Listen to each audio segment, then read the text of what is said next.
Bismillahirrahmanirrahim. Assalamualaikum warahmatullahi wabarakatuh.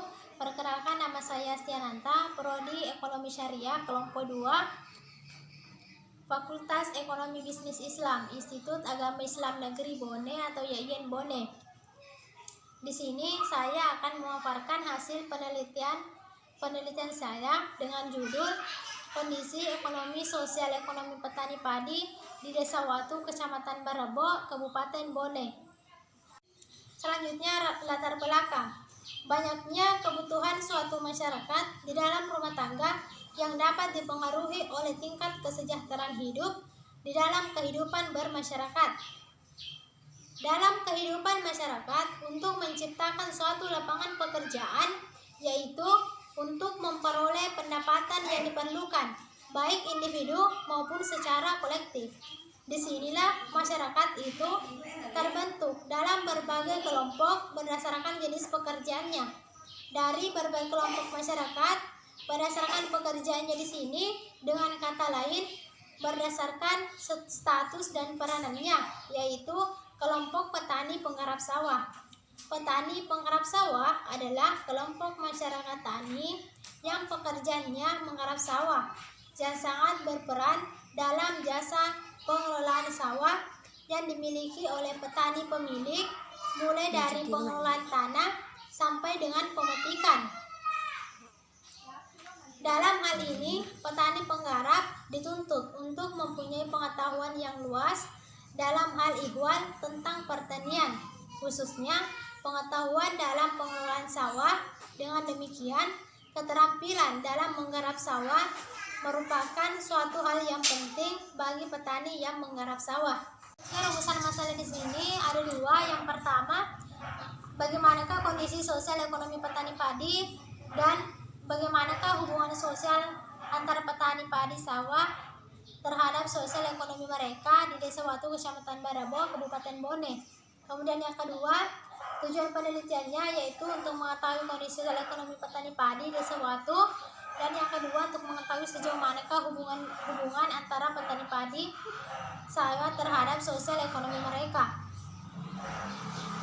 Manfaatnya di sini pastinya untuk menjadikan sumber pikiran dan juga dapat dijadikan sebagai landasan dalam pengembangan produksi padi sawah. Dan penelitian ini berguna bagi pihak yang ingin mengetahui tentang kehidupan sosial ekonomi petani padi, khususnya petani padi sawah. Ruang lingkupnya itu objek penelitiannya, subjek penelitiannya yaitu petani padi, dan objek penelitiannya kondisi ekonomi sosial petani padi Desa Watu, Kecamatan Barebo, Kabupaten Bone. Dan ruang lingkupnya, waktu dan tempat penelitiannya di Desa Watu, Kecamatan Barebo, Kabupaten Bone. Selanjutnya, kajian pustaka. Yang pertama, penelitian terdahulu atau penelitian sebelumnya di sini. Yang pertama yaitu menurut Suharni pada tahun 2007, pengaruh hubungan kerja dan keadaan sosial ekonomi petani sawah, yang menyatakan bahwa adanya hubungan saling ketergantungan dari petani pemilik dan petani penggarap, karena terjadinya hubungan antara pemilik sawah dengan petani penggarap disebabkan oleh hubungan kerja, karena pemilik sawah dengan petani penggarap disebabkan tidak mampu lagi bekerja dan tidak mempunyai lahan untuk menambah penghasilan. Dalam hubungan yang kerja berlangsung baik dapat terlihat dari bentuk usahanya. Petani penggarap senantiasa bekerja dengan penuh perhatian dan melaksanakan pekerjaannya guna mendapatkan hasil yang lebih baik. Pendapatannya pun dari hasil sawah itu sangat bervariasi karena tergantung dari lahan yang dipengaruhi, yang digarap dengan hasil kerja lainnya.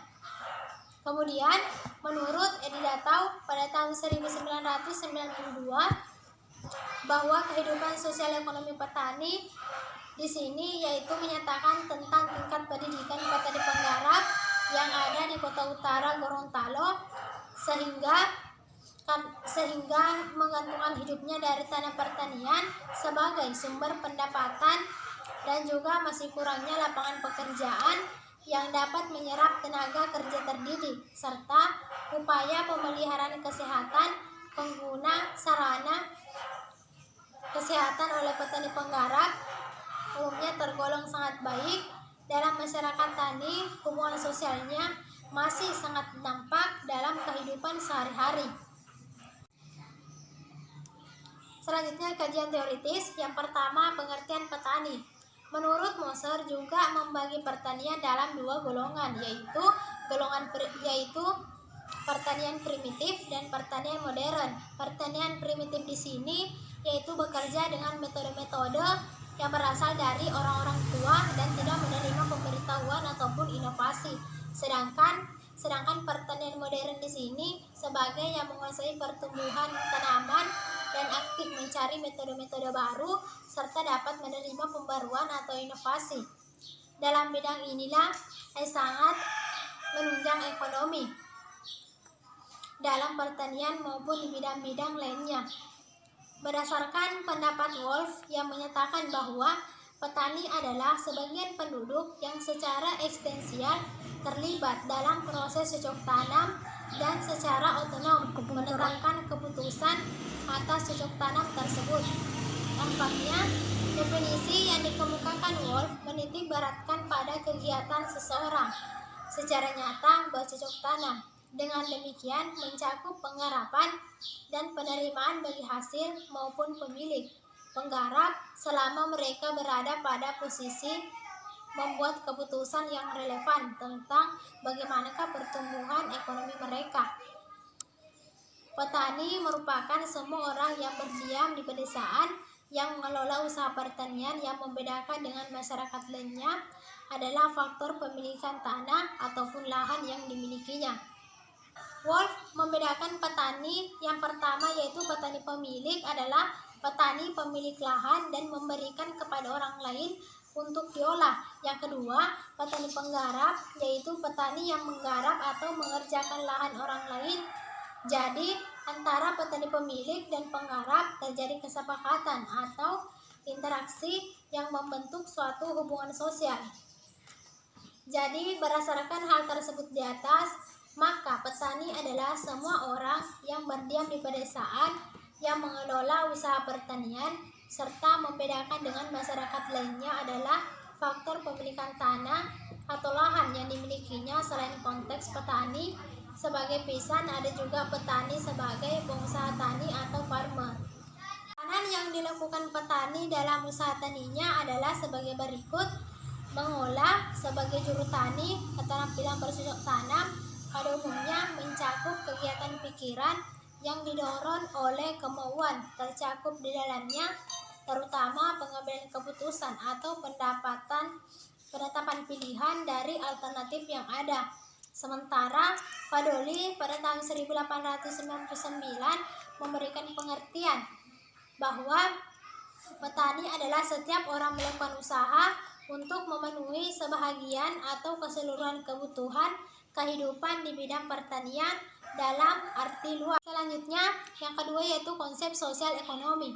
Kondisi cenderung menuju pada keadaan sosial dan ekonomi seseorang dalam kaitannya yaitu dengan jabatan atau kekuasaan dan peranan yang dimiliki orang bersangkutan di dalam masyarakat. Status atau kondisi cenderung memperlihatkan tingkat kedudukan seseorang dalam hubungannya dengan orang lain berdasarkan suatu ukuran tertentu. Ukuran atau tolak ukur yang dipakai didasarkan pada salah satu kombinasi yang mencakup tingkat pendidikan, prestasi, atau kekuasaan. Sedangkan sosial adalah sesuatu yang berhubungan dengan masyarakat. Ekonomi adalah kegiatan manusia untuk memenuhi kebutuhannya. Jadi, kesimpulan kondisi sosial ekonomi adalah keadaan, kedudukan, atau posisi seseorang di dalam masyarakat ditinjau dari segi sosial ekonomi. Secara sederhana, stratifikasi sosial dapat terjadi karena ada sesuatu dibanggakan oleh setiap orang ataupun kelompok orang dalam kehidupan bermasyarakat. Namun, berdasarkan kodratnya, manusia dilahirkan memiliki kedudukan yang sama dan sederajatnya. Akan tetapi, sesuai dengan kenyataan, setiap manusia yang menjadi warga suatu masyarakat senantiasa mempunyai status atau kedudukan dan peran. Berdasarkan teori tersebut di atas, jadi kesimpulan kondisi sosial ekonomi seseorang dapat dilihat melalui aspek pendidikan, penghasilan, kesehatan.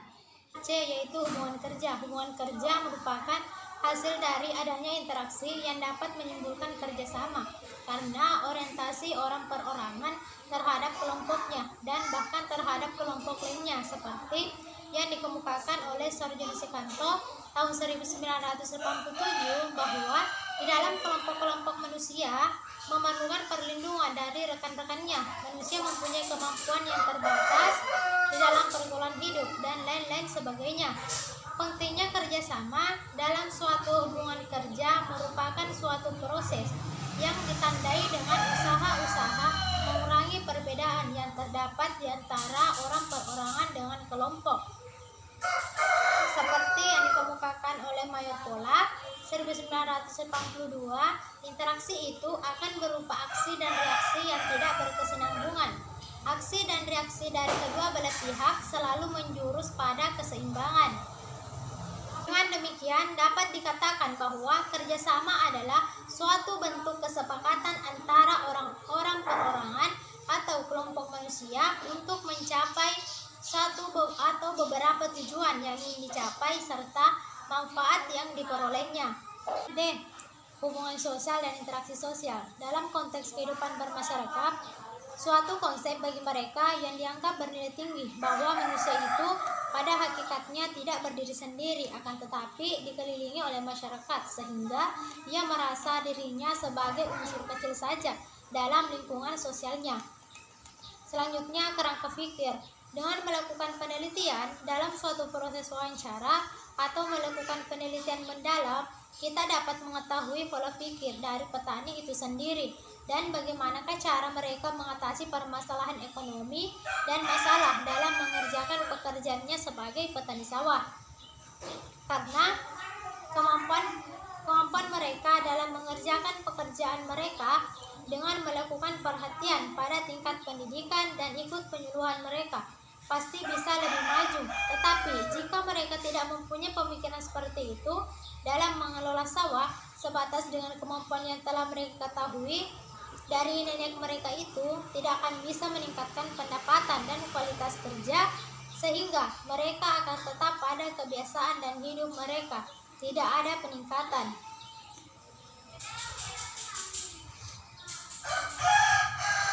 Prof. Dr.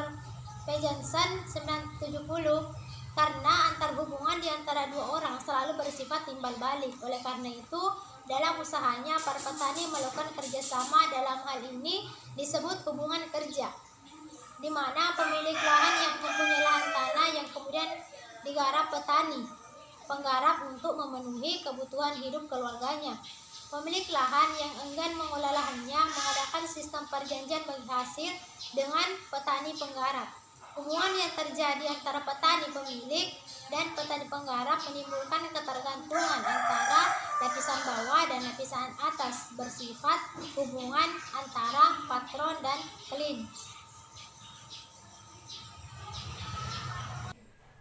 Selanjutnya yaitu metode penelitian, jenis dan pendekatan penelitian. Penelitian yang digunakan dalam penelitian ini adalah studi kasus, di mana studi kasus yaitu suatu pendekatan untuk melihat objek penelitian.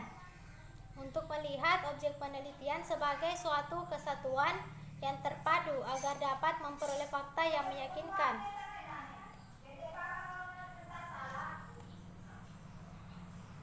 Sesuai dengan judul tentang kondisi sosial ekonomi petani, yang penting untuk kita ketahui bersama jenis penelitian yang digunakan adalah deskriptif kualitatif, yaitu suatu jenis penelitian yang bertujuan untuk mendeskripsikan secara mendalam, menguraikan dan menggambarkan tentang kondisi sosial ekonomi petani.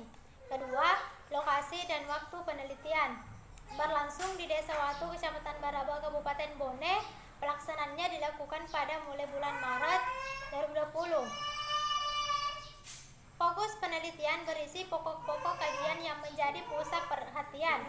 Dalam penelitian ini, menjadi fokus penelitiannya adalah deskripsi dari kondisi sosial ekonomi petani sawah yang penting untuk kita ketahui bersama. 4. Itu data dan sumber data. Sumber data ada 2 yang digunakan, yaitu sumber data primer dan sumber data sekunder. Sumber data primer menurut Muhammad Teguh mengemukakan bahwa data primer merupakan jenis data yang diperoleh dan digali dari sumber utamanya atau sumber asli, baik berupa data kualitatif maupun data kuantitatif. Sesuai dengan asalnya dari mana data tersebut diperoleh, maka jenis data ini sering disebut dengan istilah data mentah atau raw data. Kedua, sumber data sekunder. Sumber data sekunder yang digunakan melalui dokumentasi dan studi perpustakaan dengan bantuan media cetak dan media elektronik. Selain itu, juga berupa arsip administrasi desa, berbagai sumber data tambahan yang sesuai. 5. Subjek dan objek penelitian. Pemilihan subjek penelitian didasarkan pada tujuan penelitian dengan harapan untuk memperoleh informasi yang sebanyak-banyaknya. Dengan demikian, peneliti mengobservasi terlebih dahulu situasi sosial lokasi penelitian. 6. Teknik pengumpulan data, yaitu data primer dan data sekunder. Data primer yang digunakan adalah observasi dan wawancara. Data sekunder berbagai arsip-arsip penelitian, artikel, dokumen, dan buku-buku yang berkaitan dengan kajian penelitian ini. Yang terakhir, teknik analisis data, yaitu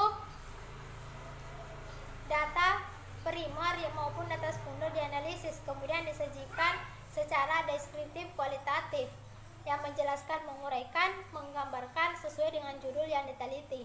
Data yang diperoleh dari hasil penelitian akan dianalisis secara kualitatif, di mana data yang diperoleh melalui di lapangan diolah kemudian disajikan dalam bentuk tulisan. Penyajian data untuk menunjukkan sekumpulan data atau informasi untuk melihat gambaran keseluruhan atau bagian tertentu dari penelitian tersebut. Kesimpulannya merupakan proses untuk menjawab permasalahan dan tujuan sehingga ditentukan saran dan masukan untuk pemecahan masalah. Baiklah, itulah tadi hasil pemaparan saya. Lebih dan kurang mohon dimaafkan. Assalamualaikum warahmatullahi wabarakatuh.